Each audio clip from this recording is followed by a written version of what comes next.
開いてください。マタイ6章の9節から13節まで、皆さんの開いていつものように購読しましょう。これは主の祈りですから、皆さん覚えてますけどね。でも、いつものように、私から1節ずつ交代で、購読します。だからこう祈りなさい。天におられる私たちの父よ、皆が崇められますように。御国がのますように、心が行われますように、天におけるように、地の上にも。私たちに必要な糧を今日与えてください。私たちの負い目を許してください。私たちも自分に負い目のある人を許しましたように。13節は一緒に、私たちを誘惑に合わせず、悪いものから救ってください。アーメン。ハレルヤ。私を見てください。一振り相手は、鎮静は旅路であるという題目で、私たちが神様の御心を悟りました。みおちゃん、書いてください。一振り合いの題目は何でした？何でしょう？鎮静は旅路である。私たちのこの世の人生、この世の人生はね、みんな幸せな生活をしたいんですね。豊かな経済的にも心的にも、体的にもね、全ての面で豊かに健康で問題なく困ることなく、そういうふうに幸せな生活をしたいです。誰でも今日のメッセージの中で、旧約聖書に出るヤコブがね、エジプトの王ファラオ王がヤコブに言いました。その時イスラエルの民たちがヤコブの家族、70人ぐらいでしたね。その70人ぐらいの家族がエジプトに来て一緒にそこで生活をするようになった時に、ヤコブのヨセフのおかげでですね、神様のおかげでエジプトに行って、その時もう7年間雨が降らなく飢饉で大変な状況になった時に、その時にヨセフがファラオ王に声をかけて、うちの家族、うちのお父さんお母さんお兄ちゃんたち家族が70人ぐらいがいます。それでその家族を招待して、それでファラオエジプトで一緒に住むようになりましたね。その時にファラオ王がヨセフのお父さんヤコブに聞きました。ヤコブ、お父さんだかおじいちゃんだか知らんけど、ヤコブ、あなたはおだこはおいくつですか？その時のヤコブの答えが何でした？ヤコブが、はい、私の旅路の年月はここにあなたの おいくつですかとファラオが聞いた時に、私の旅路の年月は、旅路、今日の題目ですね、人生は旅路であるという。だから私の旅路の年月は130年です。この130年は、今は130歳まで生きてる方があんまり、いないと思いますけどね。昔は漱石交渉6選出ますか、5選出ますか、一番何百長く生きてる方は700何年、800何年、一番長く生きた人はメトセラですね。生さん、メトセラで969歳。信じられますか？ 969歳までね。でもみんな死んだ。なぜ？神様が言われましたね。ヘブライ9章の27節で、一回人間は一回死ぬことは定まっている。その後は、死んだ後は裁きがある。その裁きによって天国か地獄かが決まるという、その話通りに、700、800、900何年生きた人たちもみんな死んだんですよ。全部死んだ。ヤコブもこの時が130歳でした。だから王様、私の旅路の年月は130年。その後にね、これは短く苦しみ多かったです。皆さん、ヤコブと言ったら、私たちが尊敬する素晴らしい人ではないですか。ヤコブと言ったら信仰の先輩としてものすごく素晴らしい偉い人です。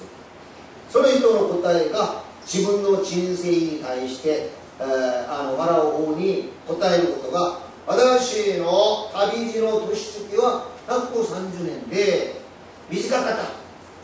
短い。私たちの人生はね、森山さん75歳ですか。そうですね。75歳でも短い。心は25歳と思いますね。だから熱心に朝早慶祈り終わったら自転車で熱心に走ってますね。この周辺熱心に走ってますよ。頑張ってます。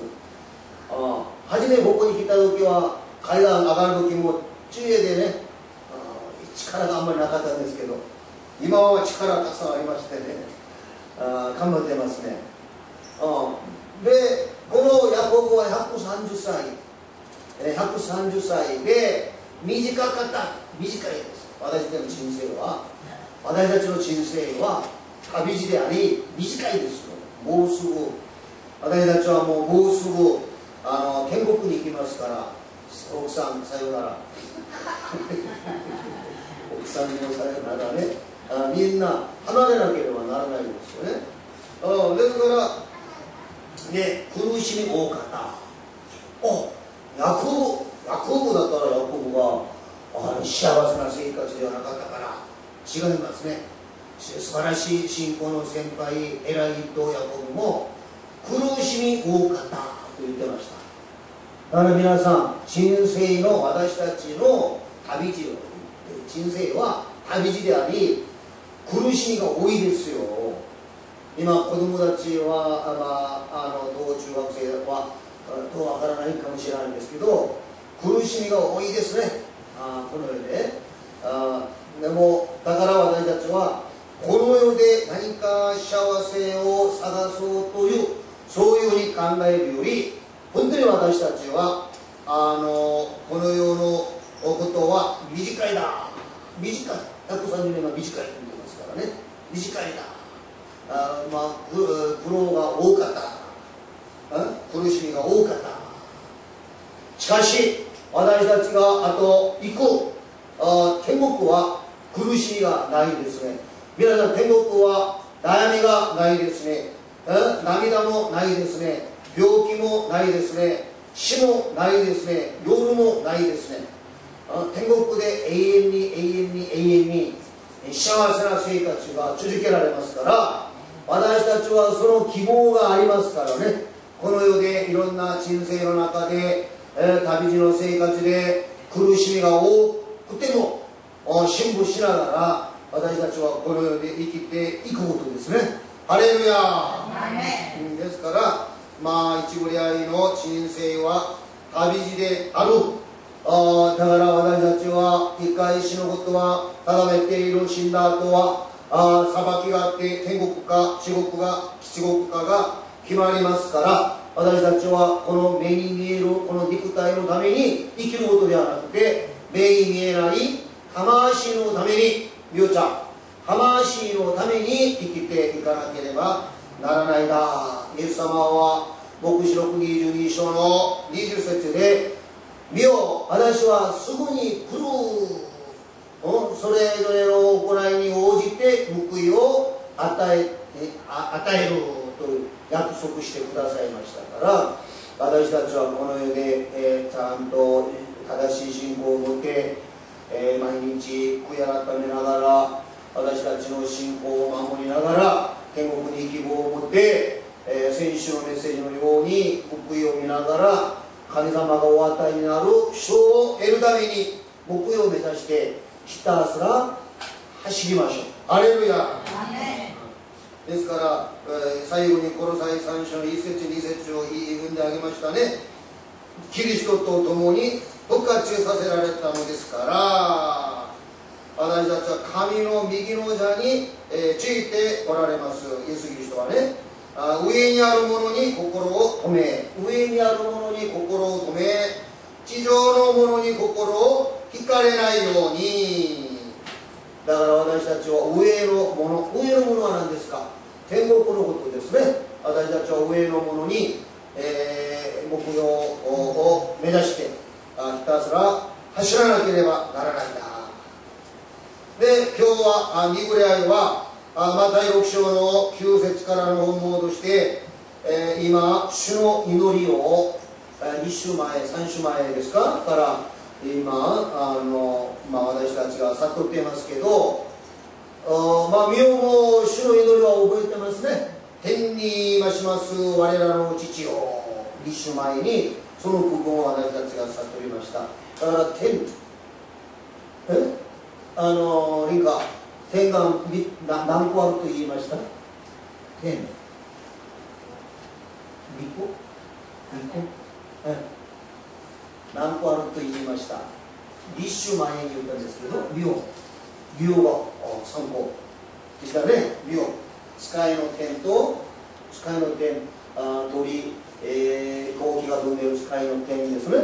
と2番目がスペースの天、そこは宇宙空間で太陽、月、星があるところ、そこは私たちは今現在は住めないですね。そこまた3番目の点は、コリント第2中1章中2章ですか、テロ人バオルが言っていた第3番目の点、そこはヘブンの点、ヘブンの点、天国の点ですね。そこにおられますね。鳥が飛んでる、飛行機が飛んでる、私たちの目に見えるそのスカイの天に神様がおられるんじゃなくて、ヘブンの天、もちろんどこでもおられますけど、今ここでも聖霊様としておられますけどね、その天、遠いですけど天におられる私たちの父よ、私たちがその天におられる、神様に父よということは父、親しい、アッパという意味で、私たちがお父さんに親しい言葉はパパですね。子供たちはパパ、ママと言いますね。だから天におられる私たちの、私よじゃなくて私たちの父よという、それ一つ一つ言葉が意味があります。だからその父神様を呼んで皆が崇められますように。先週はその皆に対して、神様の皆はイエス様の皆だ。イエス様が来られる時に神の皆を持って来られた。それで先週はその神の皆に対して神の皆がイエスの皆ですね。マタイ28章の19節からイエス様が言われましたね。神と子と聖霊の名によってバプテスマを授けなさい。だから私たち牧師がバプテスマを授ける時には、神と子と聖霊の名によってバプテスマを授けようとしますね。ところが主言語録2章の38節には、ペドロがメッセージをするときにユダヤ人たちがペドロ先生どうしたら、そしたら私たちがどういうふうにしたらいいですか。私たちがメシアであるイエス・キリストを十字架にかけて殺しました。大変大きな罪を犯しました。そしたら私たちがどういうふうにしたらよろしいですかという聞いたときに、ペドロが悔い改めてイエス・キリストの名によってバプテスマを受けなさい。そうすれば賜物として聖霊をいただく、そういうふうに言いました。だから神の名前、奥さん、神の名前は何ですか？神の名前は何ですか？知らない。イエスの名前は何ですか？聖霊の名前は何ですか？まあ聖書には神の名前、先週言いましたね。ヤーウェイ、ラパ、ヤーウェイ、イルエ、ヤーウェイ、サンマとかいろいろ言葉がありますけど、神と子とイエスの名によってバプテスマを授けましょう。授けなさい。私と横6、2章の38節には、イエスの名によってバプテスマを授けなさい。神の名前がイエスですよ。イエスの名前がイエスです。聖霊の名前がイエスです。だから私たちは、お祈りするときにイエスの名によってお祈りします。悪霊を追い出すときもイエスの名によって悪霊を追い出す。悪霊を出ていけ、悪霊を出ていけという命令しますね。追い出しますね。またイエスの名によって命令しますね。静まれ、黙れというそういうふうに命令をしますね。その名前皆が崇められますように。を選手、今日は御国が来ますように。御国が来ますように。通常御国が何ですか？天国ですか？100点です。もうちゃんと聞いてくださいね。御国が来ますように。この主の祈りはイエス様がされた祈りではないですよ。主の祈りということは、イエス様が弟子たちに、イエス様がここに集まっている私たちに、あなた方は祈りをするときにはこういうふうに祈りしなさいという祈りを教えてくださいました。それは弟子たちが聞きましたね。イエス様、洗礼者ヨハネは祈りを弟子たちに教えてくれるのに、私たちにも祈りを教えてくださいという頼んだ時に、イエス様があなた方は、今日のマタイ6章の9節からですけど、5節から見たら、あなた方は祈りをする時には誰かに見せるために大きいお叫んで手を挙げて、おお主よ、こういうふうに何か見せるためにお祈りしてはダメだ。またくどくどとどれてはならないだ。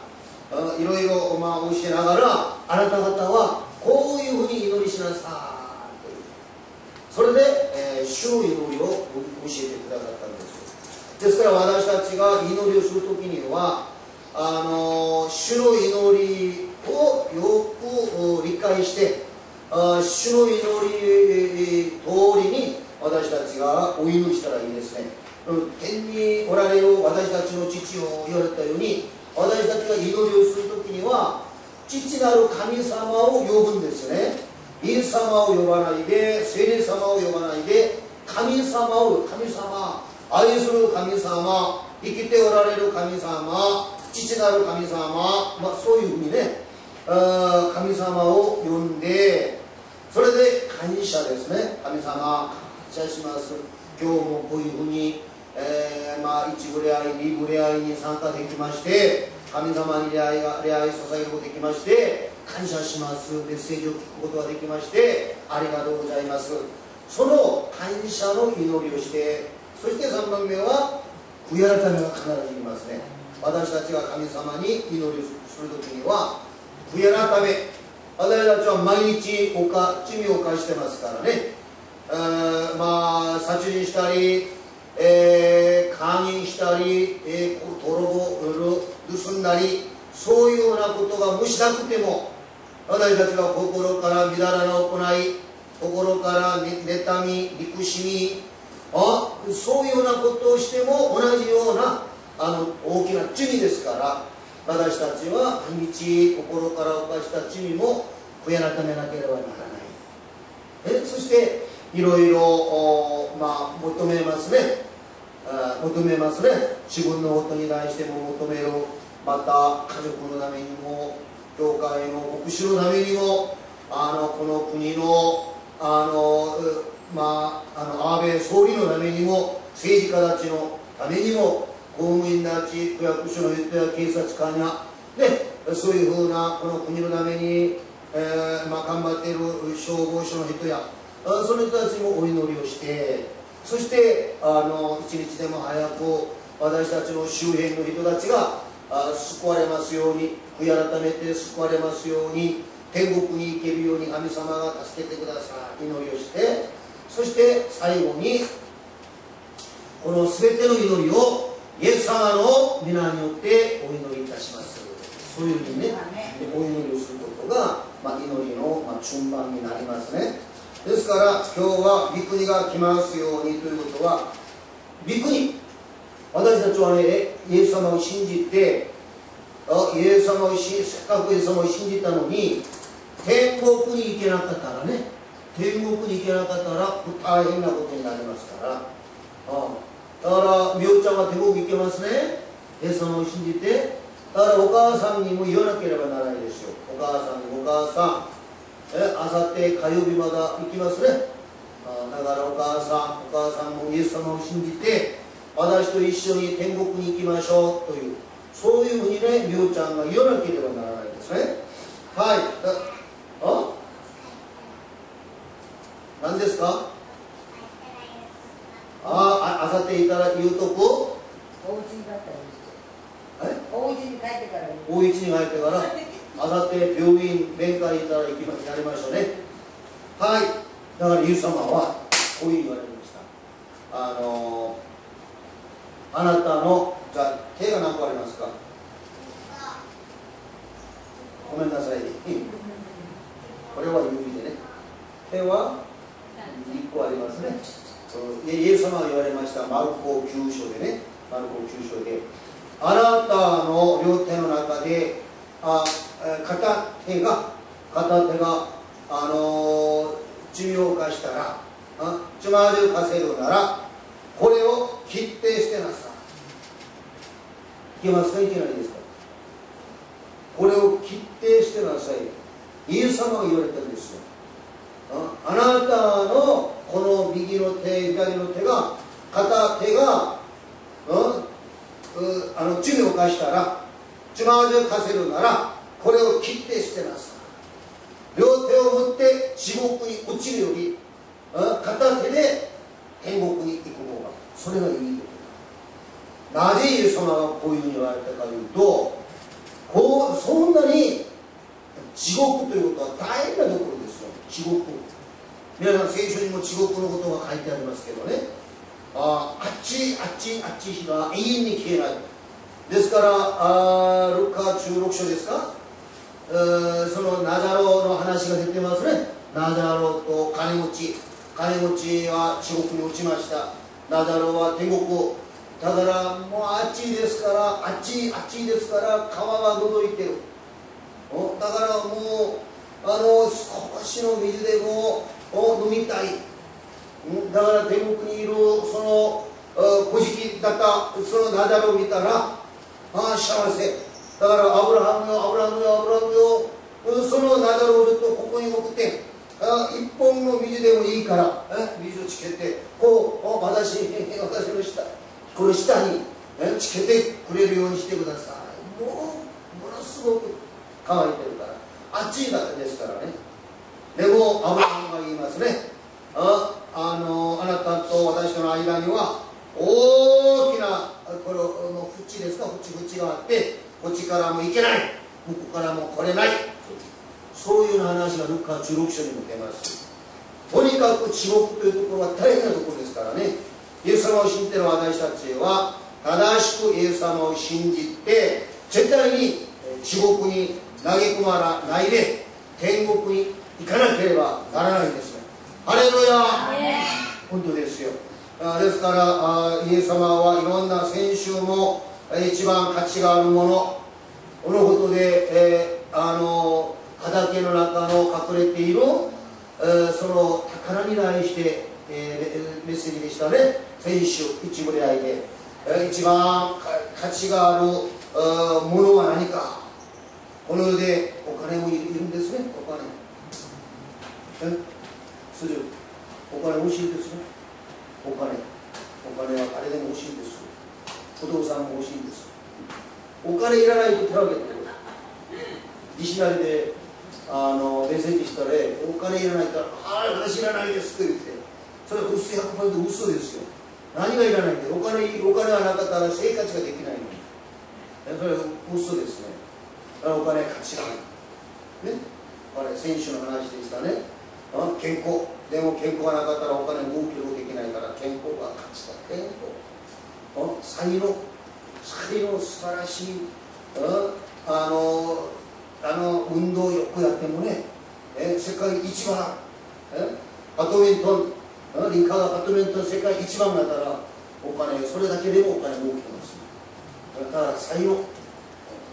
でも何よりももともと大事なものは何でした？天国なんです。天国。私たちはこれでこの体のためにいろんなものをいただいても、もしか天国に行けなかったらもうこれは終わりですから。この話も先週もありました。イエス様はヨハネ14章の3節で言われたんですよ。私はあなた方のためにあなた方の家を作る、住みかを作る。ヨハネ14章の、3節にね、それが完成されたらまた迎えに来る。ここに来て私たちを連れて天国に行くというイエス様が言われたんです。今マタイ6章ですけど、マタイ5、6、7はイエス様が山の上で集まった弟子たちにメッセージをされたんですね。ものすごく大事なメッセージをされてたんです。その最後の部分がマタイ7章21節から出てますよ。イエス様はこういうふうに言われてますね。いろんな教訓メッセージをした後に最後に私に主よ主よ、ね、私たちも主よ主よ主よ3回叫んでお祈りしますね。でも私に主よ主よ主よと呼ぶ人が全部天国に行くことではないな。私に主よ主よ言った、私は主よ主よ言いましたという、それで天国に行くことではないな。そうではなくて、神の御心通りに行う人が天国に行ける。ハレルヤ、ハレルヤ。神様の御心通りに行う人、その人が天国に行けるというイエス様が言われたんです。だから私たちはね、神の御心が何かを覚えなければならないんですね。神の御心が何か、なぜか神の御心、反対は悪魔の考えです。悪魔の思い。私たちはね、これが私たちが何かをやるときに朝起きたら考えますね、またやりますね、いろんなことを。で、それをやるときに前の牧師でも一緒ですよ。私は牧師ですから全部神様の御心通りにやるという、そういうふうに考えたら間違いことですよ。私ももしか悪魔に騙されたら、私も悪魔に騙されたら神様の思い通りではなくて悪魔の思い通りにやることもあるかもしれないんですよ。だから注意しなければならない。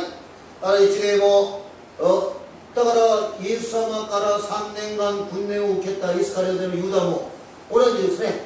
イスカリオテユダ、ヨハネ13章2節見たら、イスカリオテのシモンの子ユダの心の中に悪魔がイエスを裏切る心を入れた。悪魔がユダの心の中に金貨30倍、お金、だからお金が、イスカリオテユダはお金が欲しくてね、お金、金貨30倍、それが欲しくて、そのイエス様を裏切る心を悪魔がユダの心の中に入れた。ですから箴言4章の23節で、何を守るよりも自分の心を守れ、命の源はそこにある。ハレルヤ。私たちの心を守ることが一番大事なことです。イエスの弟子でもユダでも、心を守ることができなかったから、イエス様を裏切って首をつって自殺しましたね。自殺したら 100% 地獄ですよ。それでイスカリオテのユダはイエスの弟子でしたけど地獄に落ちました。悲しいことですね。ですから私たちは心の中の聖霊様が教えてくださる通りにしなければならないんです。私も朝起きたらいつでもお祈りしますね。屋上の祈り室でお祈り、蒼天の前にね、蒼天の礼拝の前に 1時間ぐらいお祈りをしますね。その時お祈りをしながら聖霊様、今日一日も蒼天の祈り会からまた今日一日いろいろやりますから、聖霊様が私の心を守って私の心の主人になって私の全てのことを考えを行いを聖霊様が導いてください。ハレルヤ。そういうふうに祈りをします。だから聖霊様が私に教えてくださる通りにすること、これが大事なことですよ。なぜ神様の御心を通りにするためには聖霊様が教えてくださる通りにしなければならないですから、一箇所私が読んであげますね。ローマ8章の13節、皆様はこの前にいたらいいですよ。ローマ8章の13節中、肉に従って生きるならあなた方は死にます。しかし霊によって体の仕業を発注ならばあなた方は生きます。ここに2つが出る。あなたは死にます。あなたは生きます。皆さん、あなたは死にます。あなたは生きます。この2つの中で1つだけが私たちのものですよ。皆さん全部死にますか生きますか、どっちかは私がどういうふうにするかによって死ぬか生きるかですよ。でここにはっきり書いてありますね。はっきり13節で肉に従って生きるなら、肉に従って肉の思い通り、私の肉の思い通りに従って生きるなら死ぬということは地獄に落ちることですよ。この体が死ぬだけじゃなくて、だから肉に従って生きるならあなたは死ぬ。しかし霊によって体の仕業を立ちならば、体の仕業を立ちならば、これは何ですか。ちゃんと節制することですね。これは悪いことだ、これは神様の御心ではないだ、これはお父さんがしたらダメだと言われたことだという、そういうふうなことがあったらそれはちゃんと節制する、しないことです。しないこと。そういうふうにしたら、霊によってそういうふうにしたらあなたは生きます。あなたは天国に行けるということです。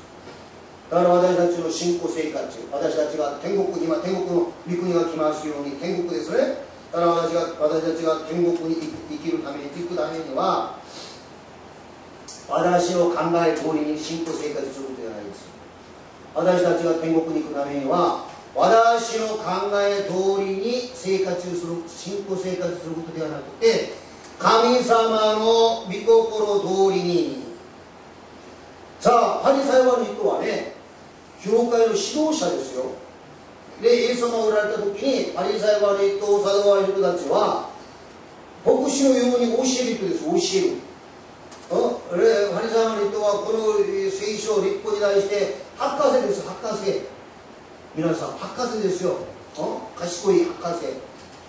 その人たちが神様は信じましたね。でその人たちがイエス様を見たら、イエス様が罪人と一緒に食事を食べる。罪人、娼婦とか徴税人とかね、ザーカイという人も徴税人の頭でしたね。その家に行って一緒に食事したり、娼婦、マルダとか、娼婦はマルダじゃなくて娼婦でしたね、マルダでしたね。娼婦とか、とにかくそういうふうな人たちと一緒に食事をするとか、それを見てパリサイ派の人たちが、なんでイエス様は罪人と一緒に食事をするかという、そういうふうに、だから自分たちの考え通りに言ったこと、考えたことです。イエス様が言われましたね。私は罪人のために来た。私は罪人のために来た。パリサイ派の人たちは罪人ではない、私は罪人ではないですという考えているんですよ。パリサイ人たちは。だからそういう人たちはイエス様はいらないですね。イエス様はいらない人は天国行けないんですね。なぜ？私をヨハネ14章の6節に私は道であり真理であり命である。私を通らなければ絶対に神の国に入ることはできない。ハレルヤ。神の国に入ることはできないとイエスに言われたのに、だからイエスを通して私たちは天国に行けるわけですよ。イエス様の十字架の上の流した血を頼って私たちは罪が許され天国に行けることです。しかしパリサイ派の人たちは私は罪がないです。ですから私はイエスはいらないです。イエスはいらないから天国行けないんですよ。そういうふうなパリサイ派の人たちがに対してイエス様が私は罪人のためにこの世に来た。罪人のためにということは全人類のためにです。パリサイ派の人たちは自分たちは罪がないと言ったけどね。だからそれイエス様がだから患者には誰がいますか？患者ここがいた人には誰がいます？誰がいります？患者にはお医者さんがいりますね。そうですね、お医者さんね、お医者さん昨日も行ってきましたね、これマッサージね。だから患者にはお医者さんがいる。同じように罪人には罪を解決する誰かがいる。それがイエス様です。罪を解決する方はイエス様以外はないですから。ハレルヤ。アーメン。言いたいですか？ですからイエス様がそういう意味だからパリサイ派の人たちは間違って考えていることです。自分たち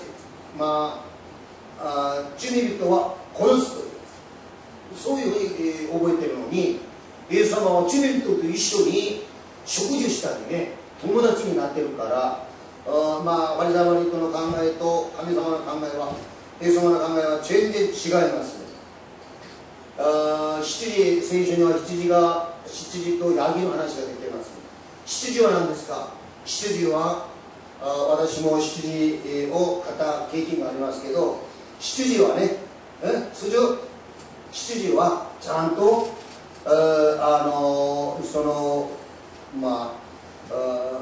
何ですか主人にちゃんと従順しますけど、でもヤギはなかなか従順しないですね。なんか青草のところに連れて行こうとしても私は行かない私は行かないそういうふうな製品を持ってますヤギは。そういうふうなものがそういうふうなものは神様の御心通りに行わないことですから天国行けないことですね。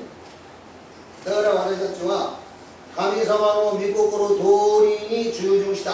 例えばノアに神様は言われたんですよ。愛するノアよ、あなたは大きな箱舟を作りなさい。もう運動場小学校の運動場サイド大きな箱舟を作りなさい。屋根まである。それを100年間かかって作ったんですよ。それも他の人たちは全部非難しましたね。ノア、あなたバカか青か、なぜ今雨降ってないのになんでそんな大きな船を作ってる。100年もかかって。だから人間たちは全部非難したり心が違ってもノアは神様の御心通りに行うこと。神様が言われた通り神様が命令されましたから神様が箱舟を作りなさいという。だから私たちはね真理ということは大勢の人々が100人の中で99名がここに行く。でも私が見たら聖書神様の御言葉通りに、比べてみたら99人が間違いや聖書通りではない神様の御心ではない。90人はこっちに行く。それから私一人だけでも私は聖書を見たら神様の御心はこっちではないだこっちだ。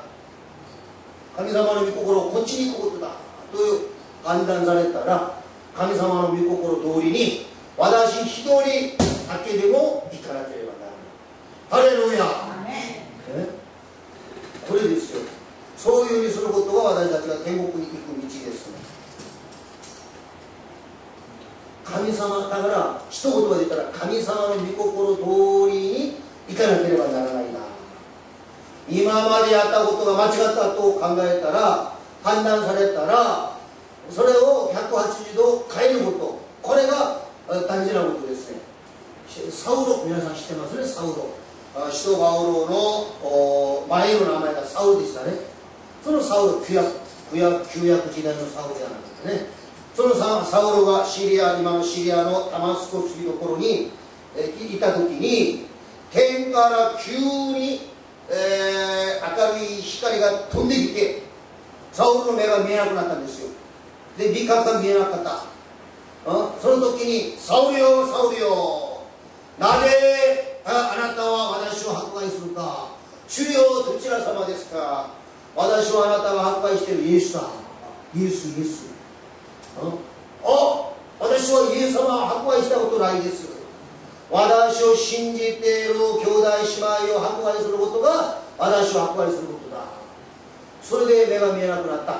3日間断食しながらお祈りして、神イエス様がアナニア執事を送って安守しなさい。それでアナニア執事がサウロに安守したら目が見えるようになった。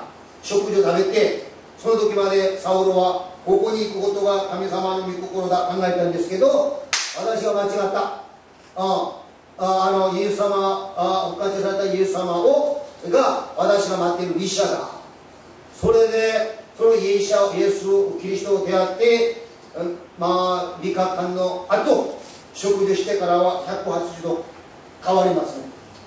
それで今まではイエス様を信じている人たちを牢に入れたり、殺したり、ステファノも殺したんでしょ、迫害したりしたこのサウロが180度変わって、神様の御心を悟って神様の御心通りにしましたから、神様が素晴らしいしもべとして、弟子として、人として、新約聖書の半分を書く、その素晴らしい人になりました。これは何ですか。神様の御心を悟りましたから。だからこの世でも私たちはね、いつでも神様の御心を悟ることが大事なことです。私たちは神様の御心を通りに生きていくためには、毎日悔い改めがいります。皆さん毎日悔い改めてますか。悔い改め、神様、私がまたこういうふうな罪を犯しました。私はね、今日ご飯食べてこう上がって事務所に入ってね、悔い改めました。何を悔い改めたか知ってますか。食べ過ぎて今日焼肉食べたんでしょ。だから冷やしく食べたからもうお腹いっぱいになってね、神様許してください。まだリブレアに滅意しなければならないのに、私今食べ過ぎて満腹、お腹いっぱいです。これもね、私は少しだけ食べて、でも今元気に足してますけどね、今日みおちゃんがたくさんおいしく食べて賛美素晴らしかったですね。一番大きかった。それも悔い改めたんです。それもね、なぜかとにかくこの1時間のこのメッセージが皆さんが恵まれるように、悟るように、また YouTube にも載せますから、 YouTube をどうしても見てる方々が恵まれるようにしなきゃならないので、おいしい、久しぶりに食べるから、奥さんのメニューもおいしいですね。まただからたくさん食べるからね、神様許してくださいとにかく私たちはね、神様の御心が何かをちゃんと覚えて、御心通りにやっていこうと。最後にマタイ7章20節から27節まで読んで、終わりますね。マタイ7章の24節から、皆様はここに出ると思いますから私をお読みいたします。そこで私のこれらの言葉を聞いて行う者は皆岩の上に自分の家を建てた賢い人に似ている。雨が降り、川があふれ、風が吹いてその家を襲っても倒れなかった。岩を土台としていたからである。私のこれらの言葉を聞くだけで行わない者は皆砂の上に家を建てた愚かな人に似ている。雨が降り、川が溢れ、風が吹いて、その家に、襲いかかると倒れて、その倒れ方がひどかった。だから皆さん、これが山の上での神イエス様のメッセージの最後の部分ですよ。いろいろ交渉からマタイ交渉からいろいろ野中の祝福からずーっと教えましたね。いろいろあなたはこの世の光になりなさい、この世の塩になりなさいとか、それをずーっと教えて、最後にこれあなたが今いくら聞いても、今も一緒ですよ、今もいくら聞いてもそれを行わなかったら砂の上に家を建てた。砂の上に家を建てたら初めはいやー立派素晴らしだ、大雨が降っていたらもうね全部流れてしまう。この御言葉をちゃんと聞いて行う人、ちゃんと従順する人は岩の上に家をちゃんと建てたり、だから大雨が降ってきても大丈夫ね、天国に行ける。ハレルヤ。ですから私たちは本当に、せっかくイエス様を信じましたから絶対に地獄に落ちないで天国に行くように毎日悔い改めながら正しく神様の御心が何かを覚えて、御心通りにこの前で牧師が教える通りに私たちは従順しながら行わなければならないし、天国に希望を持って熱心に頑張っていきましょう。ハレルヤ。はい、主を3回叫んで、